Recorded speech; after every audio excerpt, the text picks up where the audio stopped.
Know who I am. I am your host and Vice Chair, Harrison Kemp, joined as always by my steadfast and loyal Tyler Rowe. He's the secretary for the party. You know who we are. You know what we're here to do. But what you might not know and who you might not know is our guest tonight. Tonight we have a very special guest. She is the LA County chair for the LP. She's also running to be the chair for the National Libertarian Party. And she's someone who's been fighting against injustices for a long time, been going on marijuana reforms, trying to get rid of some victimless crimes. And she's been doing a great job on the lockdown. So we are honored to be joined tonight by Angela McArdle. How are you doing tonight, Angela? I'm doing great. Thanks for having me. I've been enjoying, selfishly, the lovely Southern California weather we've been having, contrasted with how most of the country is covered in snow right now, or they're melting. But it's been good vibes over here in California. Good to hear. Good to hear. We're envious, certainly coming from Maine. You know, there's always snow on the ground, 10 months out of the year, really, not quite, but it's been a mild winter for us. So for people not familiar with you, Angela, tell us a little bit about yourself, your role with the LP currently. Like Harrison said, you're chair in LA County. What do you have going on there? Yeah, well, LA County is really great.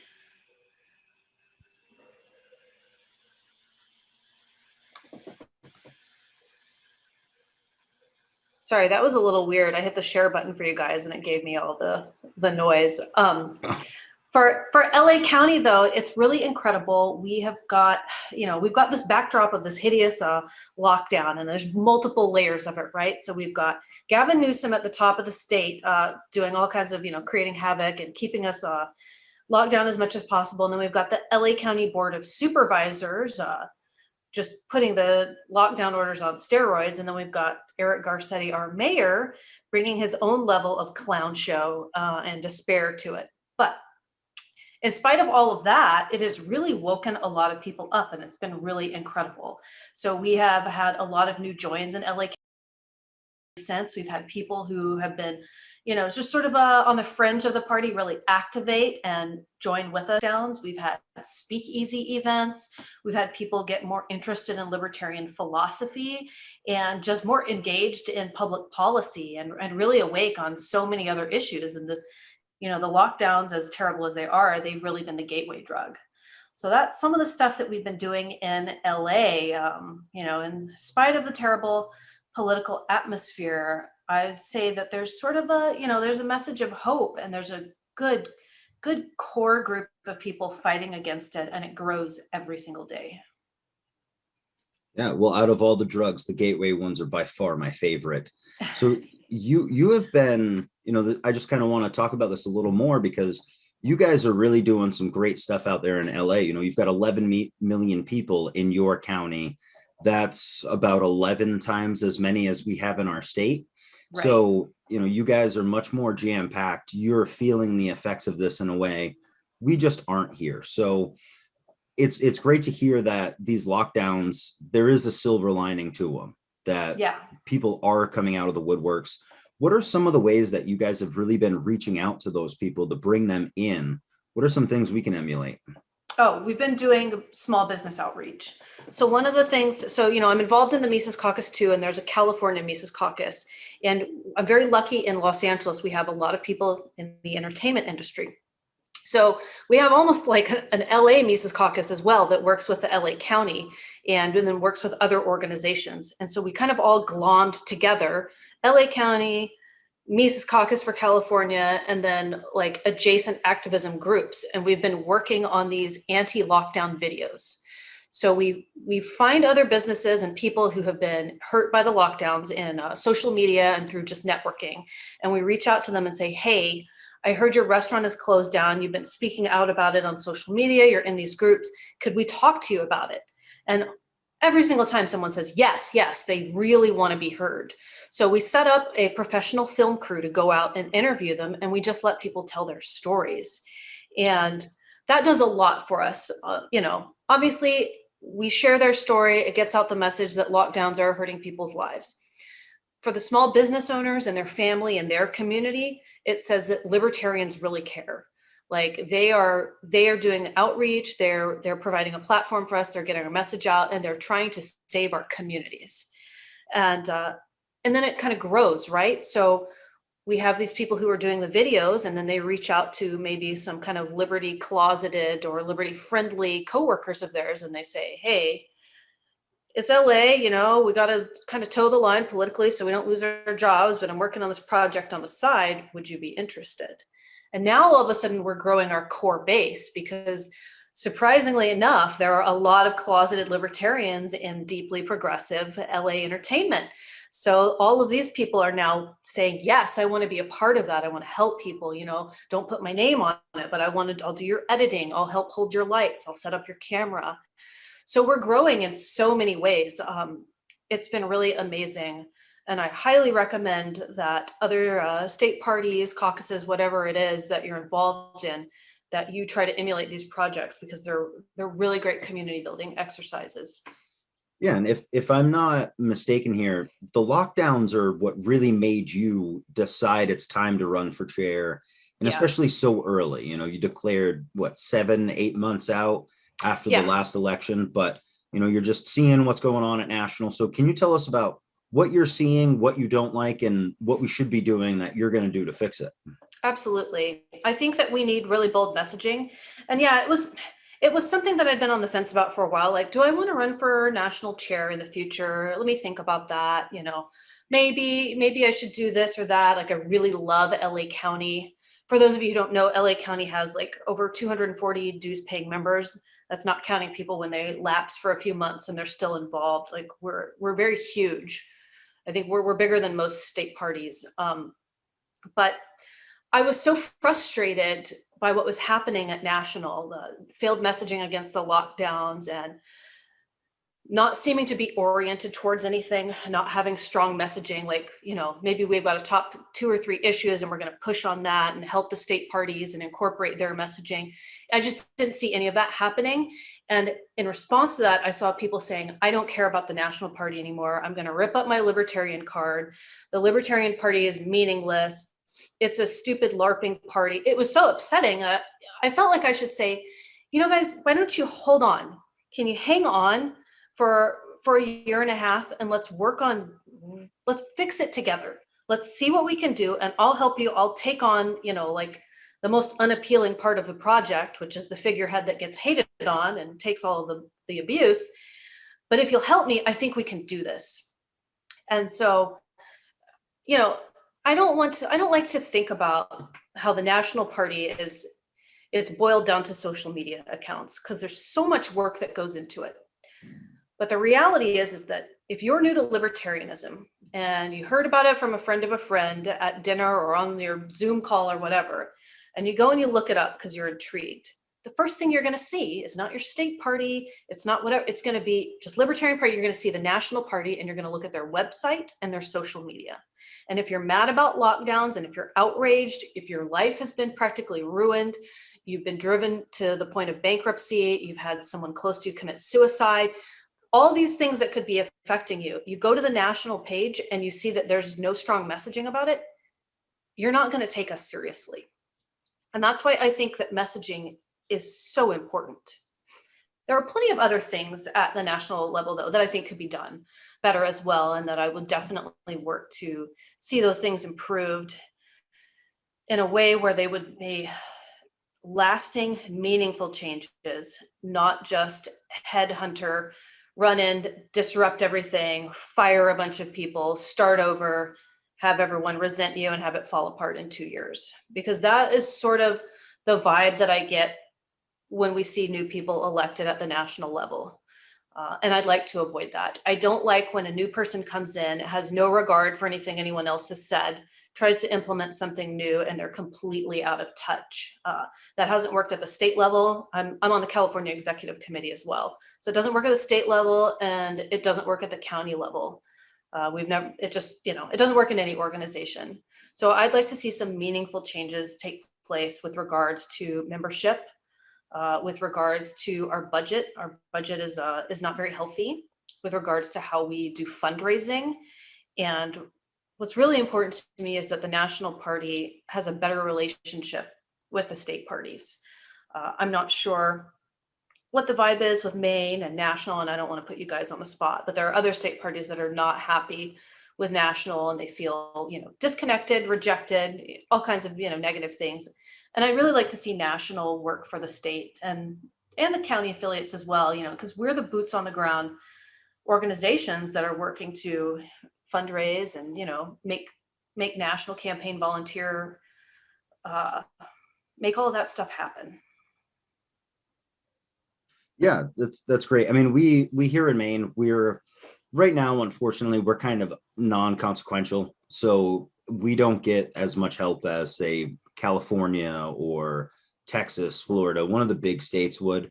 And, we only have 7 or 8 delegates right now when we go to convention. So I can give a little bit of credit where credit's due and say, the one time that we did need something from Joe Bishop Henchman, he reached out and was able to help us with it. But you're right, it's been silent on the lockdowns. And here the lockdowns are such a big issue that Tyler and I started our own political action committee, and we have a citizens initiative going through right now to basically make it so these mandates and these lockdowns can't happen again.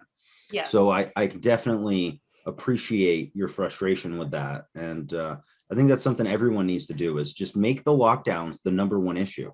They really are the biggest thing. We can talk about taxes, we can talk about the war state, drugs, all that stuff later. But if we're not talking about the lockdowns, are we even doing right by the Libertarian Party? I get aggravated when people want me to justify why this should be the biggest thing. We're the Libertarian Party. We're not the stay on indefinite house arrest party. And that's what a lot of us, especially in bluer states, have been reduced to. This is just a very basic liberty issue. Can I leave my house and go to work and walk around without the low-key Gestapo ticketing me or telling me to go home? Like, it's a huge, I don't know how we're going to recover from this, as a country, globally, as a state, whatever, if we don't push back against it immediately. And it's very embarrassing that we wouldn't be at the forefront of it. Like, I don't want the Republican Party to be the leaders against the lockdowns. Like, that's just sad. Yeah. Right. You raise a really good point, Angela, about, sometimes when people are researching libertarianism or hearing about it for the first time or getting to know the Libertarian Party, we have one shot to really reach out to them, whether they're going to our website, Facebook, Twitter, whatever it is. So if all of our content isn't on point, people, that's how people slip through the cracks. What have you seen on the national level that you think really needs to be changed? I know there was not a social media director for some time. I'm not sure if that position's been filled, but how would you specifically change that as chair of the national committee? Sure. I think that the committees are very top heavy and bureaucratic, and that there's a lot of reports generated and not a lot of work done. And it's a little bit boring, but some of that is related to operating procedure manual changes. It's like you just keep layer upon layer upon layer of bureaucracy has been initiated at the national level. And a lot of that needs to be eliminated so that the people who run things like social media or email communications and membership growth, although we don't have a membership director anymore, they need to be empowered to, like, this is our vision that we want to accomplish, right? We've got a top 3, top 1, whatever. This is what we need to speak about right now. And vaguely in this tone, and go. We trust you, we've vetted you, we've given you the authority to do it, so do it. So, social media, everybody has to ask for permission. We have to ask for permission. We have to do this by consensus. We have to get everybody on board and, argue about it. And then by the time that you've decided what you're going to say and had everybody, nitpick it to death and agree upon it, it's 2 or 3 days later, and you've missed that moment that's so important. So I would like to shorten that process.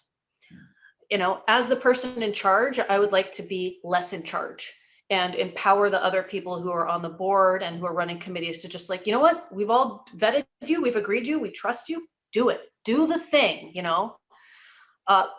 like the Frontier Project and other things, the Affiliate in the Box campaign, which no one's really sure what that is, although I did get information from Tim Ferreira on that, which I greatly appreciate. Tim informs me. He's the alternate rep for my region, and he does keep me informed. So thank you, Tim. But there's all these projects, and then they're funded, but it doesn't seem like they get funded quickly. That should be a non-issue. if we're going to fund something at the national level, the funds should just be distributed. Someone should have access. We should never hold up a project because of funding. So like the Frontier Project training, that's something that, you know, that project should, Apollo Pazel, who runs that and he does a great job, he should be able to just go out and do it. It seems like there's a lot of delays with that. And so like, that's not good. There's a lot of delays, a lot of having to ask for permission for something that you've already been given the reins to. I'd like to eliminate that. Just let people do their jobs. Well, that actually reminds me. So, you know, I'm a MECOC as well. I follow you. I've known your name for a while. And I remember listening to a debate you had a while back on should the LP even exist? And that what we're talking about kind of reminds me of that. It's like, it's so bureaucratic right now. I do understand when some people are like, hey, it doesn't even do what it says it's going to do. So is that kind of some of your impetus here is we're seeing a lot of just feet dragging, nothing getting done. What's the point? Let's readjust this. Let's revamp it and let's make it actually fight for freedom. Yeah, absolutely. So like in Los Angeles, with the California Mises Caucus media team, there's like 4 or 5 of us on the team. We have a list of restaurants, businesses we're going to interview. No one needs to ask for permission once we decide on something. It's just like, these are our goals. Okay, so you're doing editing, you have the camera, you're good at asking questions. Okay, so when can we make this happen? Looks like, okay, so Tuesday, okay, go. And then if a serious question comes up and people have a conflict, then we communicate. But we're not walking all over each other and trying to control each other's actions. We just do things, and believe it or not, it works, and it works really well. And I think National can do that. I think we just need to kind of dial back the bureaucratic control, because, and you guys are you're a smaller state party, so I don't know if you've had this experience, but one of the things that frustrates me about the California State Party is that even though we have a lot of really hard workers, we spend a lot of time in committee meetings, and I like to run through, like, I'm kind of like obsessed with like doing all this stuff, but doing it in a very efficient way. So I will run through a meeting in what's called Scrum style, aggressively, just like, this is our to-do list, bam, bam, bam. Can you do this? Did you do that? Can you do that? No, you didn't make it. Okay, no big deal. Can someone else, or do you want to try again? Okay, you know, you. Okay, we've been in this meeting 15 minutes. Does anyone have any questions? 5 minutes of questions. Okay, does anyone have anything else? Okay, here are our action items. Great, see you next time. It's like 20-minute meeting, but at the California state level, we'll have like an hour-long meeting. And nothing gets done. You know, we generated a report, or we talked about, you know, we got one thing to do out of a meeting and takes a long time. Well, I just don't think that's effective. It's nice to know we're not the only ones going through those issues. You are not. It's one of those things where it's kind of hard when you're still trying to figure out what is our purpose, what is our direction, where do we go, how do we get there, and trying to really figure out those most important action items, like you said. So as chair, what would be your top 3 or 5 action items that you really want the LP and all the state affiliates to start taking? Okay, so, that I want the state and county affiliates? Or national, either one. Just what do you want to see the LP start really doing under your chairship? I want the Libertarian Party to become a more welcoming place for libertarians. That needs to be done with social media, and it needs to be done with our culture. There are a lot of libertarians. I don't mean Republicans who are friendly to libertarianism. I mean libertarians who hate the party. And it's because they see awful stuff on social media, and they see us fighting and being nasty to one another in our Facebook groups. And that has got to change. And part of it is because we have been chasing the culture and reflecting it instead of creating our own culture or being counterculture. And that's what the Libertarian Party needs to do at the national level. We need to say, no. We're not begging for other people to acknowledge us. And we're saying, oh, please, you know, see me the same way that you see your progressive friends. We're just like you. We just have different. No. It's okay that we're different. And we should embrace that and have better self-esteem about that as a party. And I think that's first and foremost. And when we do that, then we're going to be able to have much better fundraising and membership growth. Because when we are secure in who we are and we feel comfortable and assertive about it, and we have like dialed in messaging that is unapologetic on libertarianism, but also compassionate, like showing how people have been hurt by lockdowns and showing that we care about them, then people are like, you know what, I want to be a part of that, and I want to join, and I want to donate my money. We're going to all of a sudden see people who, kind of cringed at us, like open up their wallets too. So, messaging, donor relations, and membership growth are three things that are very high on my list for national. Yeah, that messaging is so important. I think of the Liberty movement in my lifetime. We all know the person who obviously woke a lot of us up was Ron Paul. And he was outside the Libertarian Party when he did so in his runs in 08 and 2012. But it worked, right? Right. I know some people have some problems with Ron Paul. That's fine, but we've got to be libertarian, and we've got to show the world we've got a message that really takes action and changes our country for the better and has actual solutions. I agree with you wholeheartedly there. We need to be friendly to Ron Paul libertarians. We do. Absolutely. Now another challenge that the Libertarian Party often has is gaining traction in media. We see that every 4 years with our presidential run, and then in between the presidential runs, we do gain a little bit of media attention, but there's not a lot of focus on our party. We'll have some people like Spike Cohen, Dave Smith on Kennedy, on Fox Business, Camille Foster, some LP or LP adjacent people. What, as chair or the LNC, what can they do to kind of build those media relationships? Do you have a plan for that, or have you thought about that, Angela? Yes. I think we need to stop begging corporate media to pay attention to us, because they haven't paid much attention to us in 50 years. And we need to shift our focus to being much friendlier to alt media and people who are on friendly terms with alt media and alt media adjacent. We don't need to be chasing after an interview with MSNBC. We need to be focusing on making the connections necessary to get our people as regular guests on like the Joe Rogan and Tim Pool podcasts. Those programs get more viewers than CNN. That's where people are looking when they're really searching for something. People are searching to know the truth, and that's where we need to get on the media, because people who watch CNN, I always assumed it was just people stuck in airports, but apparently, there's a handful of people who still watch it, or MSNBC, or, even Fox News, with the exception of Kennedy. They're not looking for truth. They're looking for a feedback loop, and we're not going to reach them anyway. If we do reach them, we're going to have to really shatter their paradigms, and we're probably not going to be able to do that on a CNN program. So that's what I think that we should really focus on. And it's just like, you're being principled and you're being oriented towards the truth and liberty. Other things will fall in line. If you start to make waves in those crowds, then you may start to see other reporters from more legacy media networks take a little bit of interest in you. Yeah, definitely. I mean, we've had some media attention up here for, snowman events, family fun days we're doing. And, it's one of those things where if they get something more exciting, they leave. They go to cover whatever the sport story or accident may be. So I think you're right. It comes out to, let's avoid that legacy media. Let's get onto these podcasts that have giant reach.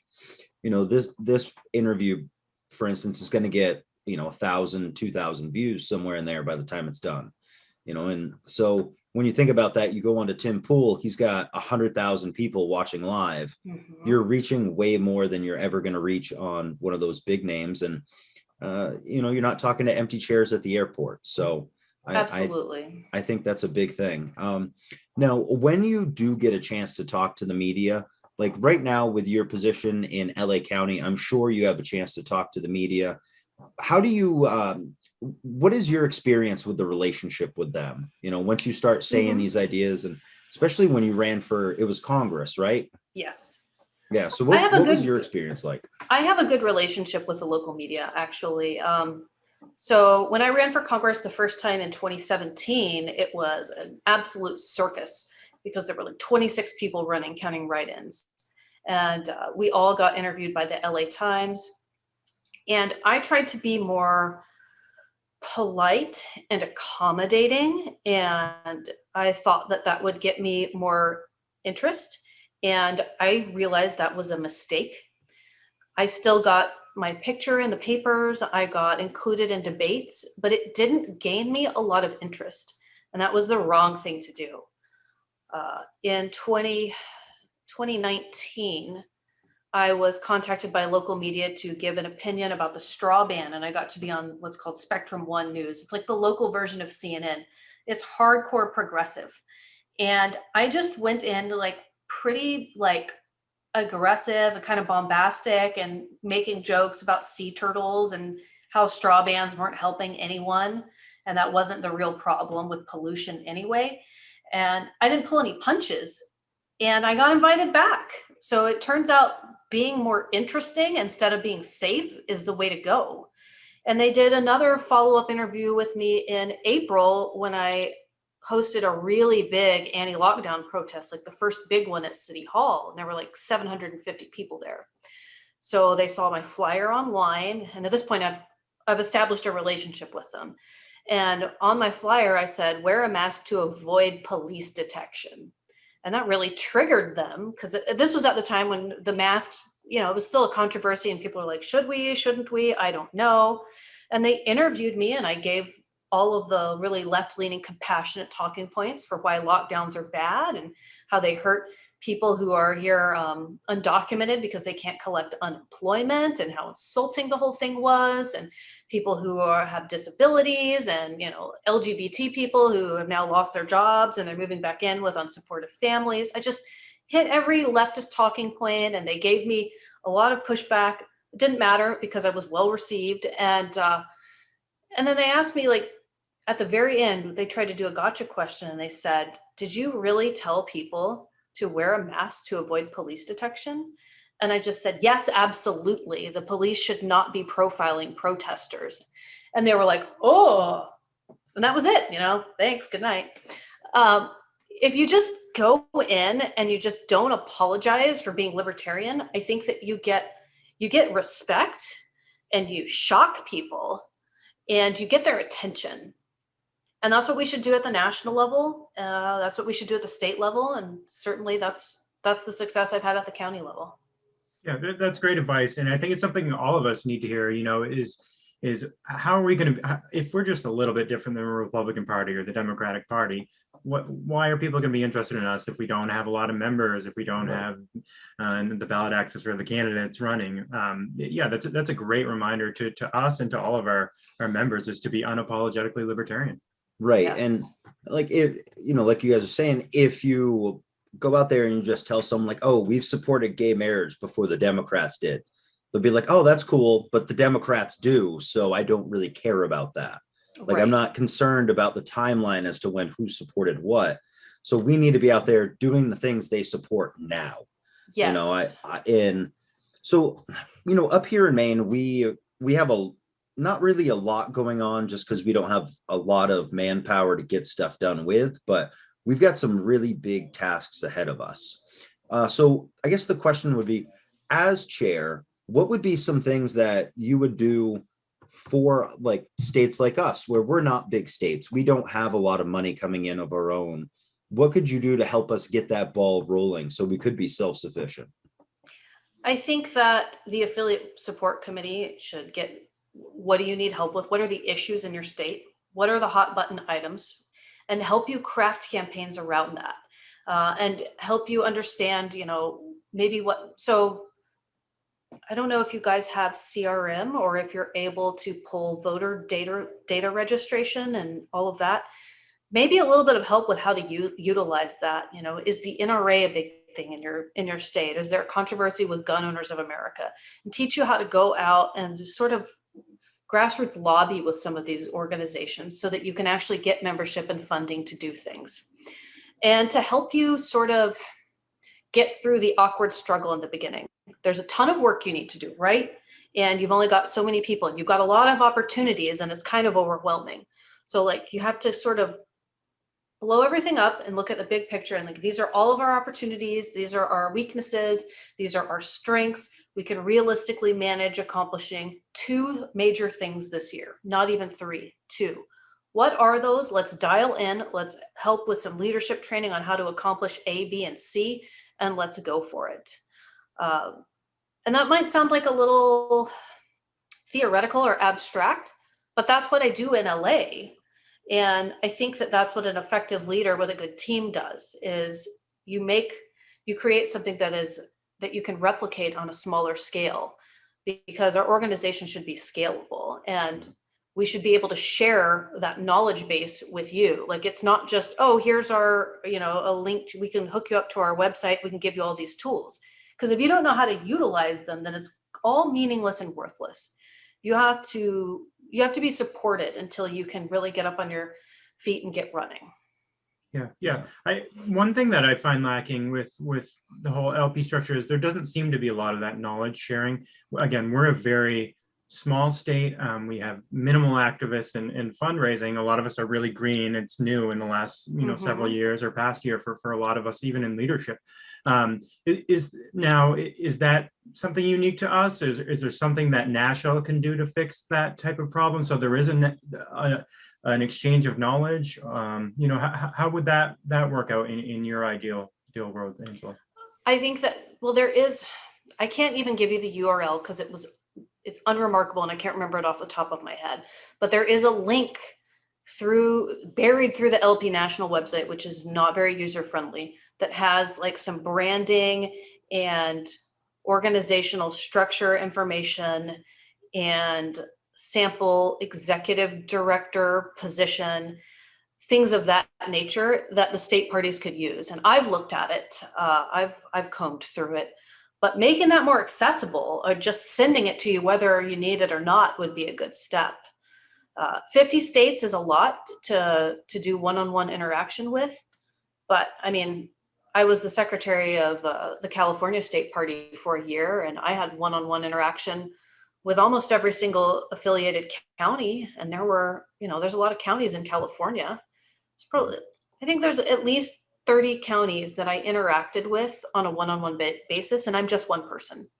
Right. So I'm sure that National, with a committee of dedicated people, can communicate with all 50 states a little bit better, especially if we get rid of some of that bureaucratic nonsense so that people have more time to focus one-on-one with people who need help.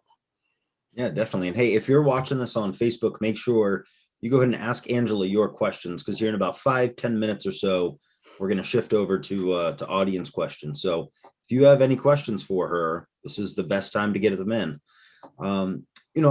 As we kind of wind down here, we're getting to audience questions and whatnot. I want to know, how did you even get into libertarianism? Because California is nicknamed Commifornia for a reason. So how did you even come across these ideas in the first place? And then was it Ron Paul that gave you the bump, or was it a book about a certain federal institution that we all hate? What was it? I guess it was sort of a play in 3 acts. So I grew up in Texas in a traditional conservative home. My parents were Republicans. My dad was a minister. And then we moved to California when I was a teenager. And I thought, well, I'm definitely still like a conservative, and I was very active in politics as a child, which is like a weird thing. This has always been like very much an interest for me.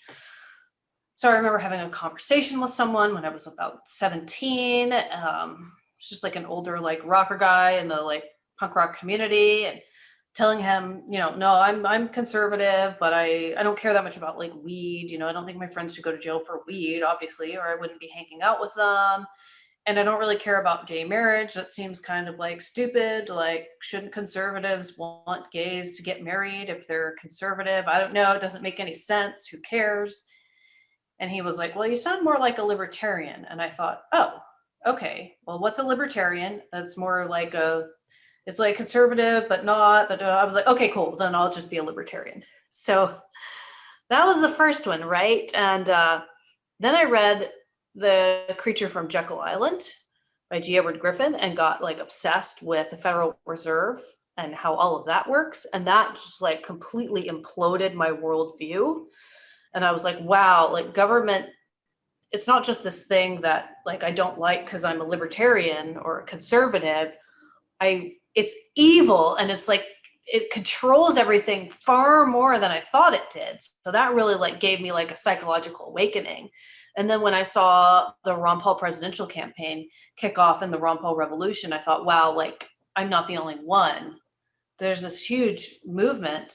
And there's these groups of people across the country who really care. And that made me realize that I wasn't like alone. And I got involved in local politics even after that, with, you know, dealing with all kinds of stupid rules and laws in California, like mandatory vaccination, trying to fully legalize or decriminalize cannabis, and bans on feeding homeless people in LA County. So that like fully integrated my, you know, awareness of it and awareness that other people were interested in it, and finally activism. Awesome. So would you say that you were a real libertarian from the get? What is a real libertarian? I think there's two of them in Florida and they disagree. So right. I mean, I referred to myself as a libertarian when I was in my late teens and early 20s. And then sometimes I'd just call myself an anarchist instead, because I had such a distrust of government. But I don't feel that I really understood what libertarianism was until I understood how financial policy controlled everything else in the United States, like through that lens, through the economic lens, because I couldn't really articulate much beyond like, you know, the Constitution and the Revolution and get off of me and, you know, that sort of, I don't know. So now we're like, what is a real libertarian? If I had been me now talking to me back then, I definitely wouldn't have yelled, "You're not a real libertarian." I would have been like, "You're a baby libertarian." Maybe that's the correct assessment. You're a baby libertarian. And that's a much better place to be than anywhere else, you know, off the libertarian political spectrum. Yeah, no, I agree with that. And actually, Wally Australia, who's a good friend of the show, he said in the comments that, you know, the whole not a real libertarian bit, it's funny.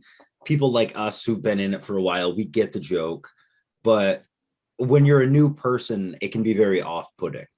Oh, so, yeah. And I think that's something that, not national, because I've never seen national do something like that, but just we as libertarians and as activists should keep in mind, you know, just because someone's new to the movement doesn't mean they're not real. It means they're a beginner, and we all have to start somewhere before we can run for chair of the national party, for instance. Right. So during that progression, it sounds like you just you heard the word, you started reading into it more, you realized that's what I am. It wasn't even that you yourself changed, you just realized who and what you were. Yeah. So I think there's a lot of people like you out there, and certainly like myself, because I kind of followed a similar trajectory. And so what is the best way that you found to connect with those people to make them realize they already are a libertarian? The best way to connect with them. I mean, I think that just having open dialogue, open conversation with people and not telling them, "Oh, you're wrong on that," you know, is key. As far as finding them goes, I try to find where I have common ground with people. Single issue coalition, I think, is really important, and just building off of that. And I think one of the most important things is to be patient with people. So we have local LP meetups, and we'll get new people who are very fired up and passionate about the lockdowns, or before lockdowns, they were upset about something else. They'll come in and they still have really conservative foreign policy ideas, or they still have very lefty economic ideas. And I just like, let them talk and make sure that the rest of your group is aware of how they need to treat these people, and just talk with them a little bit about it. You don't have to tell them, scream at them that they're wrong. You just sort of incrementally, you know, dial up libertarianism into their brains. And I think that good communication like that, like being gentle with people and patient with them, is the best way to communicate with them and reach them, because then they feel heard, right? And they feel validated, and they don't leave their meetup in a huff going, "Oh, I'm never going back to those jerks again." Like, that's what you really want to avoid. My advice, I guess, would be to never treat new libertarians like you treat long-term libertarians, because we don't treat each other very well.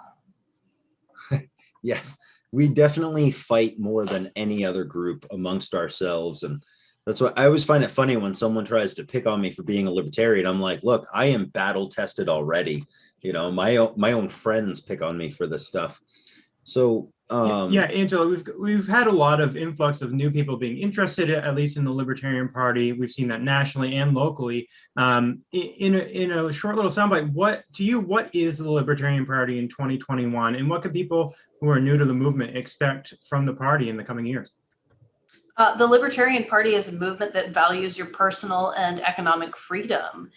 And in the coming years, you can expect for that party to become even more principled and better at communicating its ideas, and a place that is going to welcome people who are liberty-minded and help them along in their libertarian journey. Excellent. Well, Angela, we're in the final minutes here, and I want to be respectful of your time.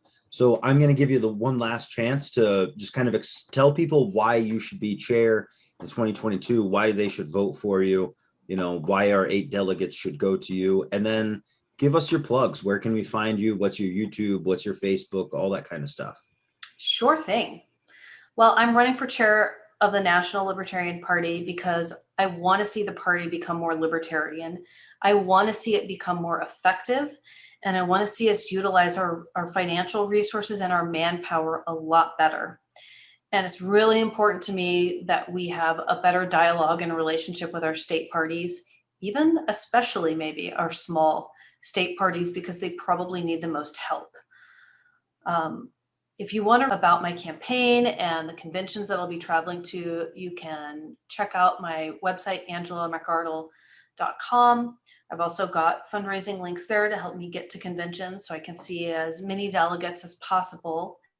You can always find me on Facebook and Twitter and Instagram and Patreon. I'm on all of the things. And the only way I'm able to be on all the things is because I have incredible time management. So that is another thing you can expect from my chair race.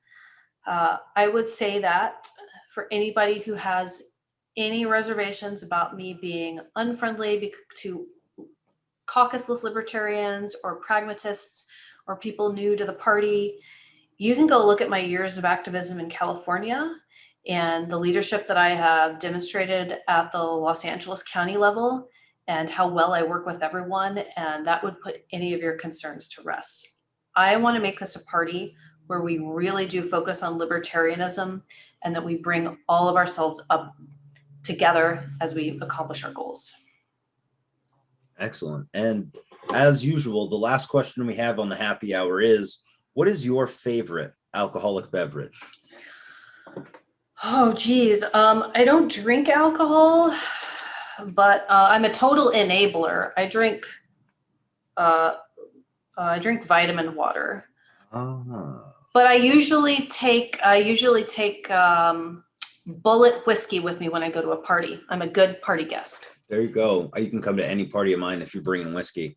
All right. Well, thank you for coming on, Angela. This was so much fun. If you want to hang out for a second, we're going to go ahead and close this, and then we'll chat for a minute. But everybody listening at home, thank you so much. Tune in every Sunday at 8 o'clock for the roundtable, and we'll see you next time. Thank you.